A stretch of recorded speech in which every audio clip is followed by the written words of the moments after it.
Labvakar. Tā, dzirdēt. Dievs ir varens, un šajā dienā es arī tā vēlos tā domāt par kādu tēmu, un proti par svētības vārdiem, ko mēs bieži arī saņemam dievkalpojumā, un jūs bieži esat to dzirdējuši, vai ne? Es tā domāju, ka ģirds arī dievkalpojumā to lieto, un varbūt visbiežāk tie skan no kancels. Bet Dievs ir varens, un tas, ko viņš arī grib, lai mūsu dzīvi piepildītu. Un es domāju, viena no tādām piepildīt pazīmēm ir tas, ka cilvēkam sirdī valda miers. Es paņēmu bildīti no Jūrkalns, tā ir tā jūra, kas bija pagājušā gada rudenī. Jāsaka, cilvēku dzīve jau nav tāda, miers jau nav, tas nenozīmē, ka tāds spoguls ir, jā. Būtu jau labi, mēs to tā gribētu. Bet jāsaka, tā cilvēka dzīve jau ir kā pa viļņiem. Bet Dievu piepildīt dzīve un miers ar Dievu, tas nozīmē, ka mēs varam iet savu dzīvi. Un mēs zinām, lai kas arī būtu, Dievs ir ar mums. Un mēs ejam droši to savu gaitu. Un arī šodien ir tāda īpaša diena, ir mātes diena, ir ģimenes diena, kā mēs arī saucam. Un es domāju, jūs arī zināt, no kurienes nāk, ir pamatā viens bausls, godini savu tēvu un māti, lai tu varētu labi dzīvot tajā zemē, kur tu esi.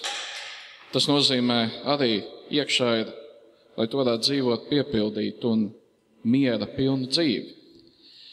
Un tad es tā domāju, šajā vakarā būtu labi par to tā mazliet apstāties un par to pārdomāt. Jo mēs dzīvojam tādā pasaulē, kas ir ļoti mainīga. Un tā liekas, visi mēs ziemu dzīvojam ar tiem notikumiem, kas notika kaimiņu zemēs, un mēs nezinājām, kā tas būs. Liekas, šis pavasars ir tāds atkal, ka mēs tā atkal esam tādā mierā, un mēs varam uzelpot, ka nekas tāds apkārt briesmīgs nenotiek, ja it kā viss ir tā nomierinājies. Bet jāsaka, tas ir tāda relatīva. Un tāpat tās arī mums gribās, ka mums ir miers un apmierinājums un prieks par to, kas mums ir. Un no vienas puses varētu likties, ka nekas jau tur tāds sarežģīts nav. Jā. Bet jāsaka, cilvēkam ir ļoti grūti, jo visu laiku tev katru dienu ir šis lēmums jāpieņem. Dievs, es gribu tev uzticēt savu dzīvi. Un gribu, lai manā dzīvē ir miers ar tevi, un es šo mieru piedzīvoju. Un nav tā, jā, ka, protams, ka viss ir varbūt slikti, ir labi, ja jums pajautāt, kā jums iet, jā. Vai jums pietrūks miera, vai tā, es domāju, ka jums arī būtu, teiksim, varbūt šajā brīdī jūs jūties ļoti labi, vai ne? Tā, ļoti labi, okei, jā. Bet tomēr, domāju, piepildīts dzīves pamats ir, ka mēs uzticam sev Dievam. Un tas jautājums būtu arī jums, varbūt šajā vakarā, kas notiktu, ja gadījumā jūs nonāktu tādā situācijā, ka jums būtu jāizvēlās 3 vēlēšanās jāpiepilda. Teiksim tā, jums kāds pateikt, tev ir dots 3 vēlēšanās, ko tu gribētu. Kas būtu tas, ko tu vēlētos? Un es tā domāju, ka cilvēkiem jābūt dažāds, un vispirms jau mēs tā varbūt tādu akcentu liktu to, ko man gribās savā dzīvē.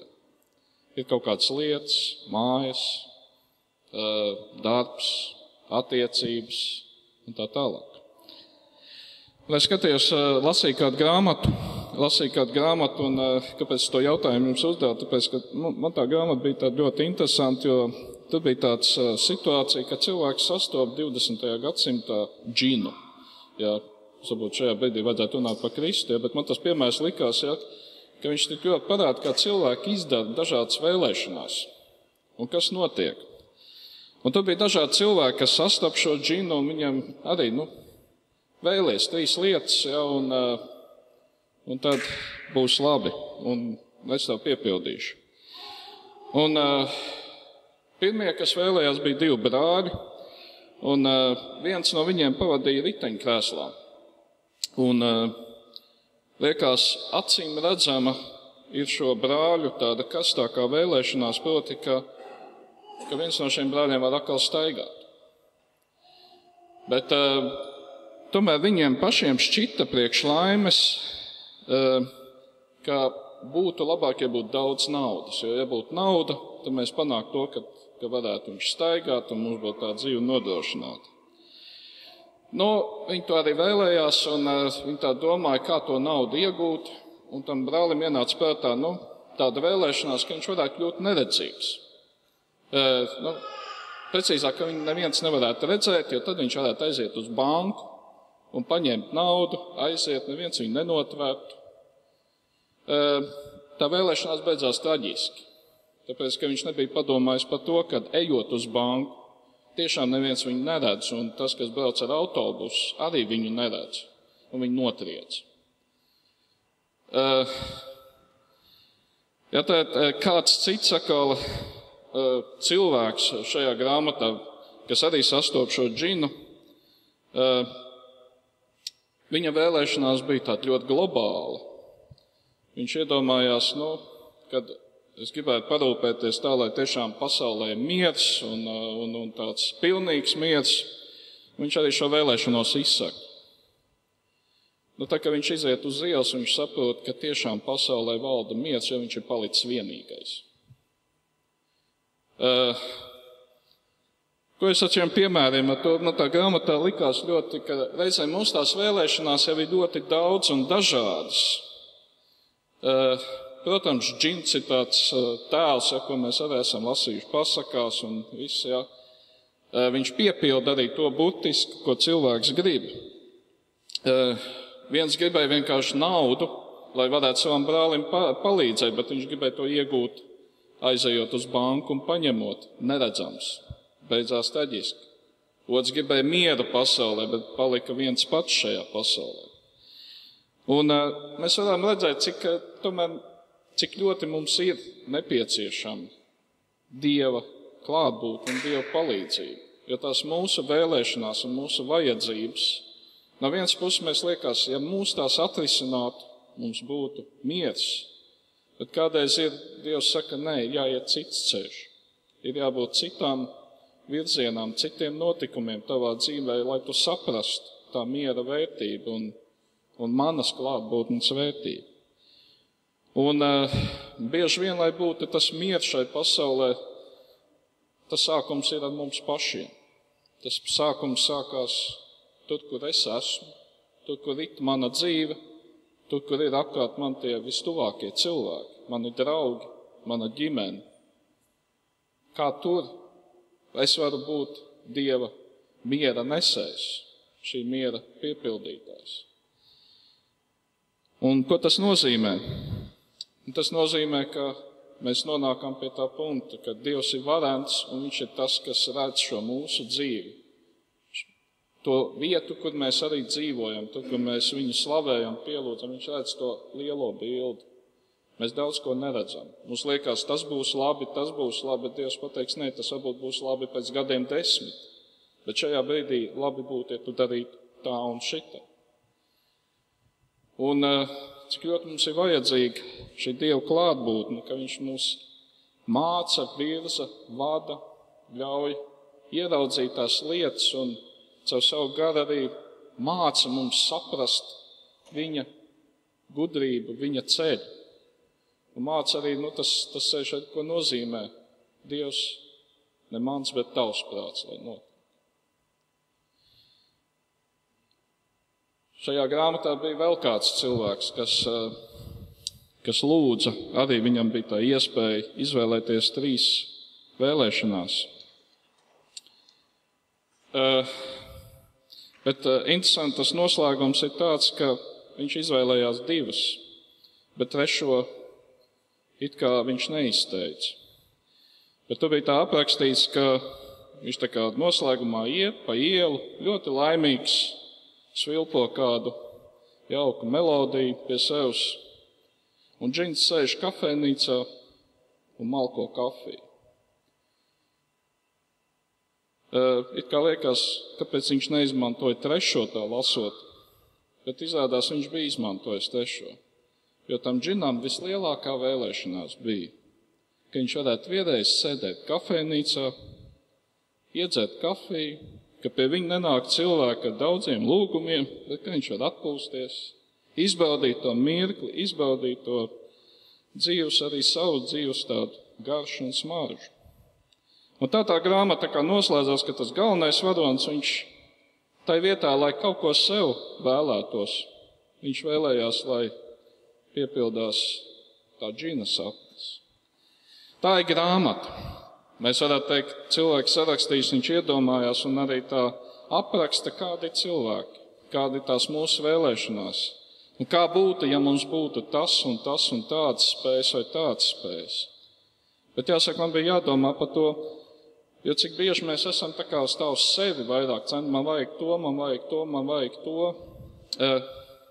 Bībelē mēs lasām, Jēzum arī gribējās atpūsties. Viņš arī bija ar cilvēkiem un bija brīži, kad viņam vajadzēja aiziet, viņš gāja vienatnē, lūdzu. Vienatnē arī mēs bieži vien Bībelē arī nelasām, nezinām, kā vēl viņš šo te atpūtu pavadīja. Viņš pavadīja kopā ar saviem mācekļiem. Un ne jau noteikti varbūt tā ļoti pareizi visu laiku mācot, bet arī es domāju, esot kopā, baudot vakariņas, sarunājotos. Ja. Bet tas, kas man lika, šis grāmatas piemērs lika domāt, ka ir tā arī mums tā viena vēlēšanās starp tām daudzām, kas mums gribās. Tā viena tā mūsu vēlēšanās, un ko Jēzus gribētu, ka mēs vēlētos, Jēzus, es to uzticu tev. To savu vēlēšanos proti, te ir mana dzīve, un es uzticu tev darīt ar manu dzīvi tā, kā tu to redzi, tā, kā tu to gribi, lai notiek. Es zinu, jūs esat daži baznīcas cilvēki, un liekas, es jau tā daru un dzīvoju. Bet jāsaka, mēs ik pa laikam sev pieķeram pie tā, ka tā pasaule un tās lietas, kas mums ir apkārt, viņas visu laiku mūs ik pa laikam ievelk tajā savā vietpulī. Un mums vajag tā apstāties, ka mēs no jauna apjaušam to Dievs, bet es gribu, lai tavs prāts notiek. Es gribu, lai tu darbojies pie manis. Es gribu varbūt kaut kur apstāties un ieklausīties un sadzirdēt to, ko tu gribi man pateikt. Kas ir jāmaina manā dzīvē, kas ir varbūt jābūt savādākam, vai arī vienkārši sadzirdēt no viņa, tu to dari labi, tu to dari forši, malaks. Bet tā, ka mēs dzīvojam tādā mainīgā pasaulē, kas ir ļoti koncentrēta uz sevi. Un cik labi, ja mēs to vienu lūkšanu, to vienu vēlēšanos paturam, Dievs, tavs prāts, lai notiek un dara. Un tādēļ tā likās ir svarīgi domāt par šo un Dieva miers, kas pārspēja jebkuru sapratni, lai pasargā jūs sirds un jūs domas Kristu Jēzu. Ja mēs uzticam Dievam šādu savu dzīvi, tad mēs varam to piedzīvot.